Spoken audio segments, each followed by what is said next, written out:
the chief guest, the Minister for Religious Affairs, our great Omani friends and hosts, a very, very high number of the diplomatic corps. I'm really honored that all excellencies and ambassadors, most of them chose to come here to grace the Pakistan Day. I'm really honored. And members of the Pakistani community. What I'll try to do in a little while is to go beyond what an ambassador does on such days, tell you something about Pakistan honestly, and try to introduce you to my country, which I consider in reality one of the most beautiful and diverse countries in the world. Next please. This is the founder of Pakistan who on 23rd March 1940 for the first time presented the idea of a state of Pakistan. So we have had many confusions regarding the raison d'etre of Pakistan. Actually what he wanted was for 5 or 6 provinces of India to have what is provincial autonomy. All of us are cognizant of the fact about federalism. So he wanted a federal India where the Muslim majority provinces would have their religious rights, their cultural rights. And because he was denied, in the end, India had to be divided into 2 states. Pakistan at its inception, Pakistan has had a dilemma throughout its life. What's the dilemma? The dilemma is that its geopolitical situation states that it should defend itself well. One of the few states that has 2 borders which off and on are hot. Imagine each of your country, except a few. What would happen if 2 of your borders would always have problems? So one, we had to deal with that, and number 2, we had to do something about our people, their education, their culture, their moderation, Islam. We had to do something about this. At birth, Pakistan faced many problems, but survived. These are, in the previous slide we just saw, some refugees. And just imagine the impact the refugees would have on Pakistan. But we survived. I'll take you through certain strands now. One of Pakistan's most important strand is democracy. We have had our ups and downs, but that was because of the geopolitical situation. Over the years, Pakistan has progressed into a stable democracy, and I'll tell you why next. For the first time in Pakistan's history, there are concrete civil-military structures that make internal and external decisions together. This is how we fought COVID. This body, the NCOC, it met from morning till night. The military and the civilians, they cobbled their forces together, the health departments, and Pakistan escaped COVID in South Asia. In fact, it's known as one of the best performing countries which fought COVID. Other structures, the security structures. Next. So you might think these pictures are from history. These pictures are from yesterday. This is the ruling party. That is the opposition. They are in streets. Pakistan is continuing its functioning. It has now learned to live with the noise of democracy. And these democratic protests will result in a democratic solution, or life will go on according to the constitution. Despite all of this, our foreign minister has flown to China to have a trilateral with Afghanistan and to try to solve the problems of Afghanistan with the help of regional players. Next, please.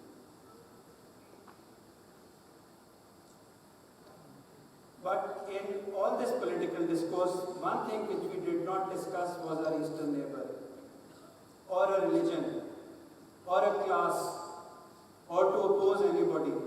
The agenda for the political movement right now is people's rights, prices, education, health.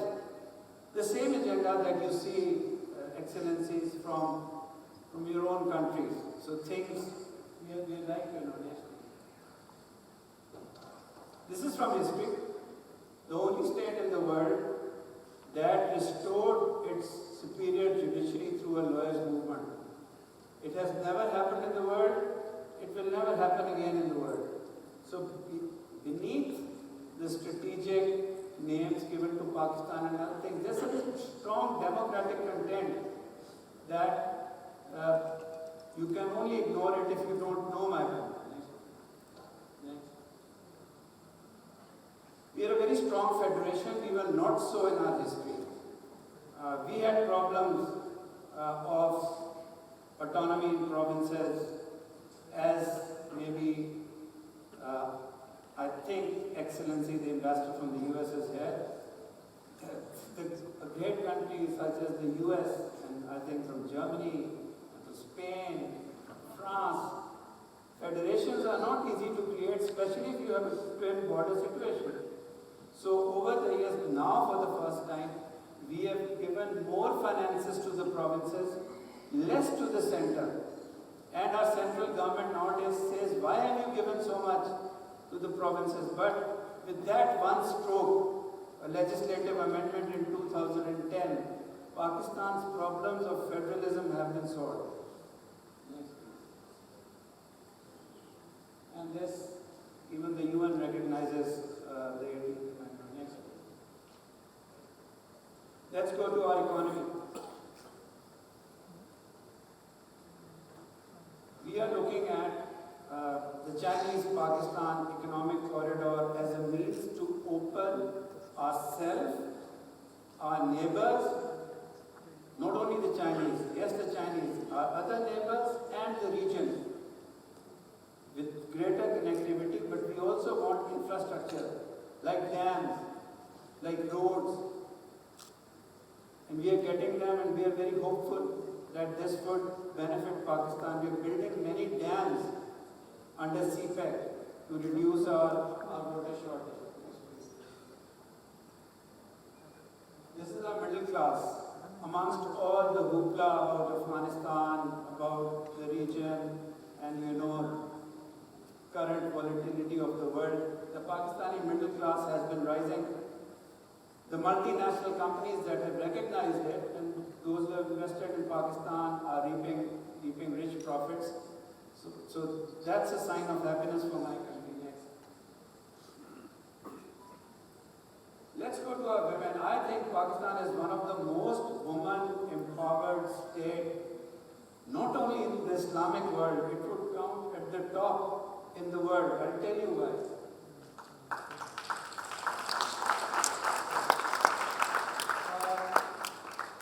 These are women politicians. One of them is a speaker, was a speaker, the first speaker in the Muslim world. There's a foreign minister there, there's a leader of the opposition, there are human rights activists. Next. So these six, they are amazing. You can recognize Benazir Bhutto there, you can recognize others. But do look at this woman in the central quadrant. Her name is Asma Jahangir. From the 1970s till her death, she fought for human rights in Pakistan and never gave up. So Benazir and Asma and Malala would form the creme de la creme of women leaders anywhere in the world, and I'm very proud that they are and were Pakistani.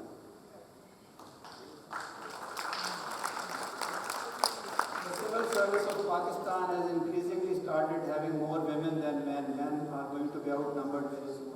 Next. Pilots. So we all thought that ladies got into the Air Force and only taught, or maybe managed technical things. May I have silence on this side, please? With their fighter pilots, they have died flying F-16s. Next. 7 and next please. The first female, Pakistani female pilot who lost her life. Next. They don't only make majors and lieutenant colonels and brigadiers, they become generals now. And they become generals in fighting arms. Next. Being in the civil service, next please.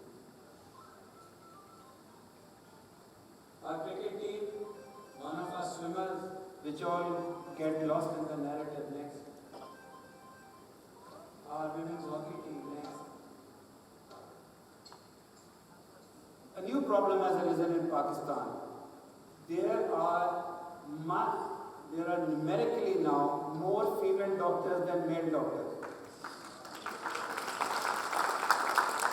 And it has given rise to a small problem. The small problem is half of them want to get married after taking their degree. So now we are thinking on having some reverse discrimination and reserving seats for boys because they are outnumbered by the girls.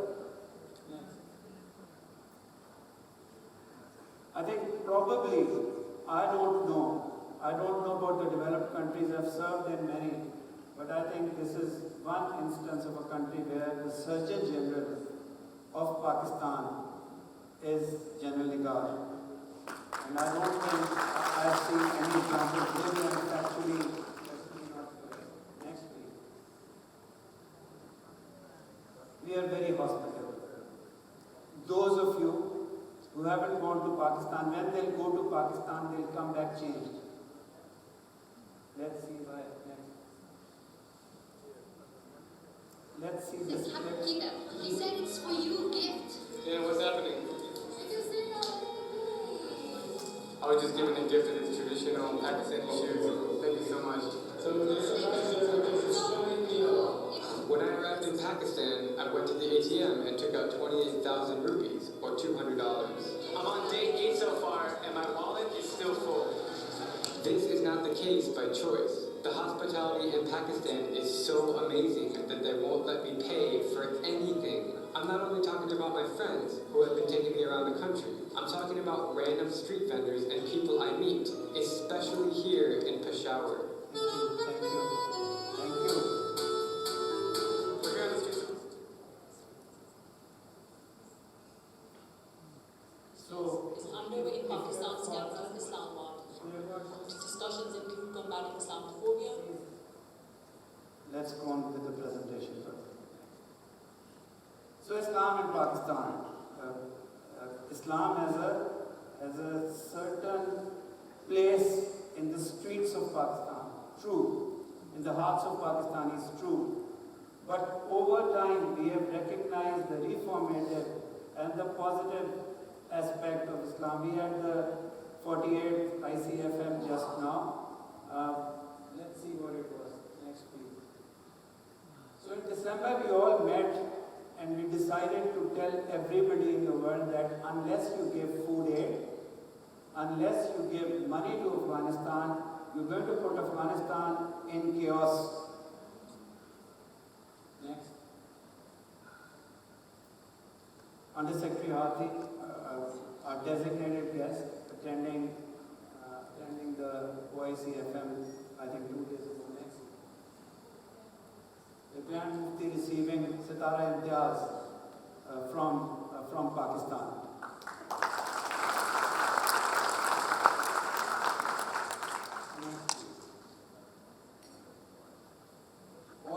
All the honored dignitaries from the OIC were guests of honor, all multiple 50s of them in the March 23rd parade that takes place in Pakistan, and it was a matter of great honor for us that they all dignified our 75th year of independence with their presence.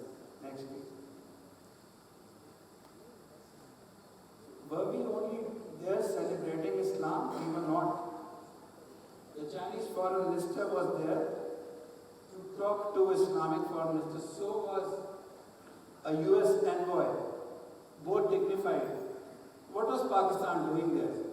Pakistan was asking its friends, one nearby, the other across the Atlantic, to come and meet the Islamic countries, think about Afghanistan, think about Pakistan, about causes dear to us, and find solutions. So we are trying to resolve conflicts in the OIC. Economic cooperation, and the long-standing issues of Kashmir and Palestine. Over 100 resolutions will be considered during this two-day meeting. Pakistan Prime Minister Imran Khan has called on the OIC to address the main challenges faced by the Muslim world. On core issues, I am asking the OIC that unless we have a united front, we will keep these abuses will happen. Like in Palestine. Saudi Foreign Minister Prince Faisal bin Farhan Al Saud, during his OIC address, announced his support to the people of Jammu and Kashmir and called for Islamophobia के खिलाफ पाकिस्तान की बड़ी कामयाबी अक़वाम मुत्तहिदा ने पाकिस्तान की जानिब से भेजी गई OIC की करारदाद.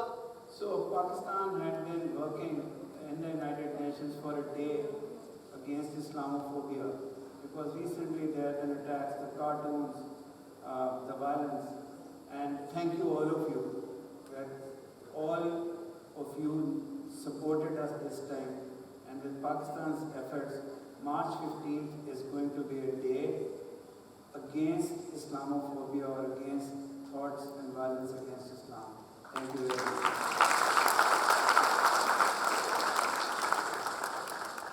Next. मंजूर कर ली है.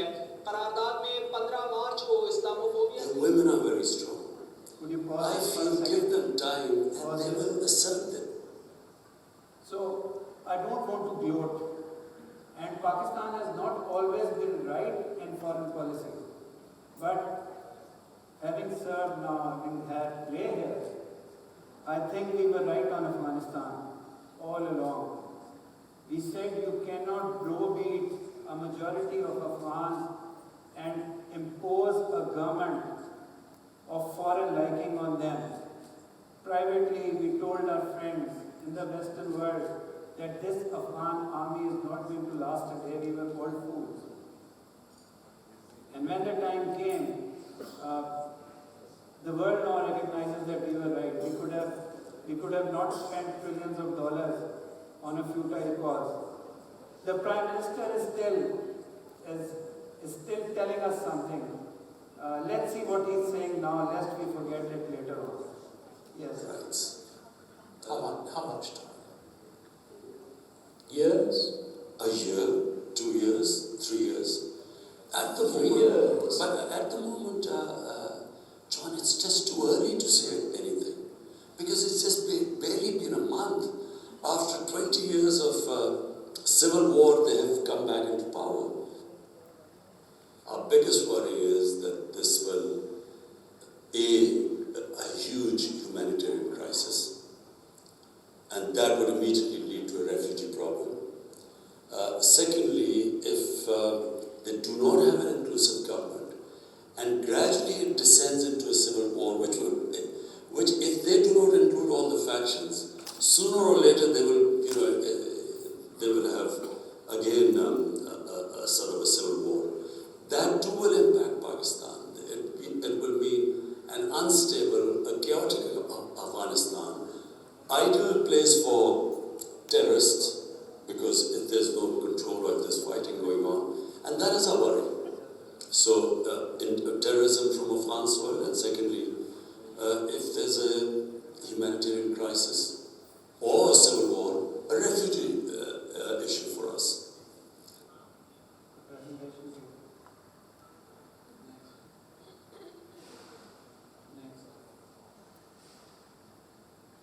So our borders, we have learned to live with them. Next. We still want all of these. We don't want to be a security state. We want Pakistani women to progress. We want children to study. We want moderation and development to take place. Next.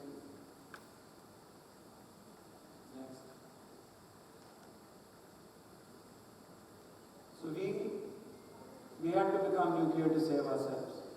And let it be known that every Pakistani, 22 crores of Pakistanis, are very proud that they could ensure the safety and the territorial integrity of their country by going nuclear. That's, we are very clear about it. Next. Next. I think Pakistan, and it's recognized worldwide as one of the best command and control systems. Our missiles just don't fly away roaming around like romantic people. Next.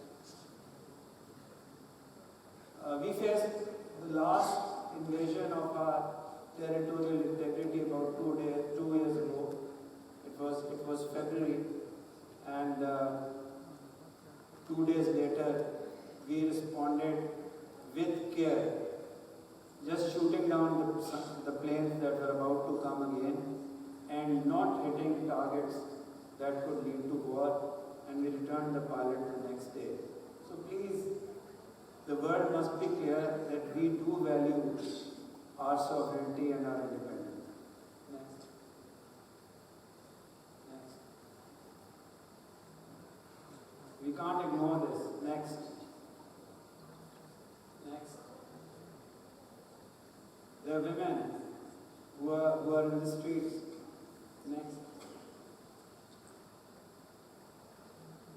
Muslims protesting. Again, we don't say it often, but we have family, blood, religious linkages. We don't want any piece of territory. We want peace and our region to have children going to school, enjoying normal life. Next. Next. This is our response to what is happening around us. This is the Kartarpur corridor.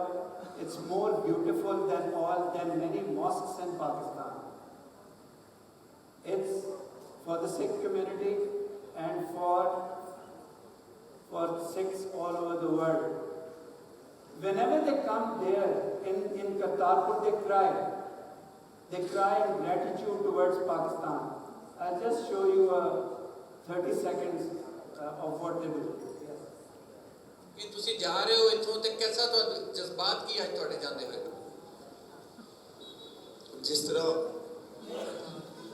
ਇੱਕ ਦੁਲਹਨ ਲਾੜੀ ਵਿਆਹ ਦੇ time ਵਿਛੜਦੀ ਹੈ ਉਸ ਤਰ੍ਹਾਂ ਜਾਣਾ ਪੈ ਰਿਹਾ ਤੇ ਬੜੇ ਦੁੱਖ ਅਫਸੋਸ ਨਾਲ ਕਹਿਣਾ ਪੈ ਰਿਹਾ ਕਿ ਅਸੀਂ ਉੱਥੇ ਜਦ ਤੁਸੀਂ ਆਉਂਦੇ ਅਸੀਂ ਇੰਨੇ ਡਰ ਪੈ ਵਹਿਮਾਂ 'ਚ ਕਿ ਅਸੀਂ ਤੁਹਾਨੂੰ ਉੱਥੇ ਬਦਲੇ 'ਚ ਪਿਆਰ ਮੁਹੱਬਤ ਨਹੀਂ ਦੇ ਪਾਉਂਦੇ, ਹੱਥ ਤੱਕ ਨਹੀਂ ਮਿਲਾ ਪਾਉਂਦੇ, ਡਰਦੇ ਆ। So when they come there, they meet their relatives after 50 years. They come and pray in Kartarpur, and they don't want to go away. What he was saying is that I don't want to go because I feel like a fresh bride who's leaving her home. The presentation. Next. Next. We are very proud to be part of the UN peacekeeping efforts. Every year, with our neighbor, we are either number 1 or number 2, and I think both Pakistan and India, despite their differences, are proud of what they do in the United Nations. Next. Next. Next. And next.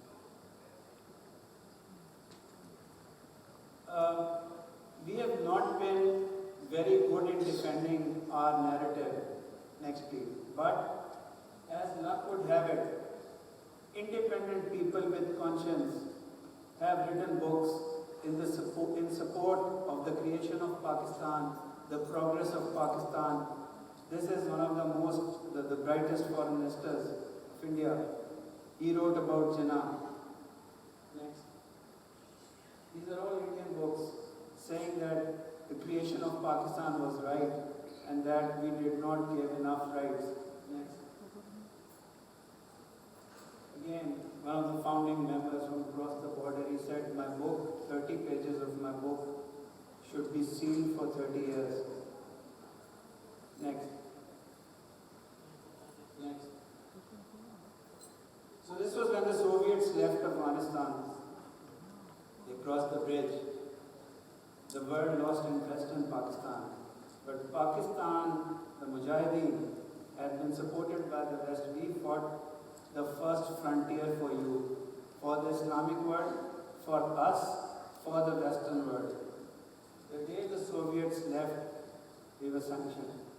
This is very clear, the timeline. But we were left to deal with the violence that was germinated as a result of the Soviet invasion of Afghanistan. Next. We won. Pakistan is very proud to be one of those countries that has fought extreme terrorism and won as a result of it. 50,000, 100,000 shahadats. We are very proud to have done that. Next. Next. We are one of the success stories of fighting COVID-19.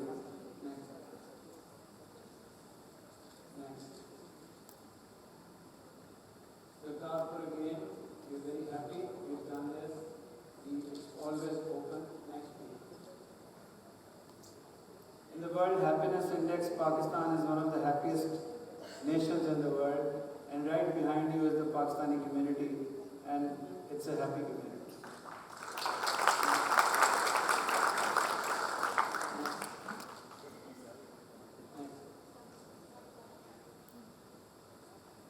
Where we were world champion in 4 sports in the 90s and 2000s. We are very proud of that. We love sports. Pakistan is turned on by cricket and hockey. Let me just take you through some small glimpses of that. Yes, please. Mohammad Azharuddin had a full opportunity that day, and I really constantly pause this for a second? to the fifth ball when both the players were standing in the middle. He has to just for a number of years, for 10 to 12 years, we never won in Sharjah. So the younger generation might not know that Miadad hit a 6, and for the future, Pakistan kept on. It's one of the landmark moments in Pakistan's cricketing history. Please play it. throw the ball in my hands, and that was the end of the story for Pakistan. Couple came to me, no balls. That was a told no ball. Even I knew no balls. That's it. And I have to come and bowl in a block hole. The last ball coming up, 4 runs required.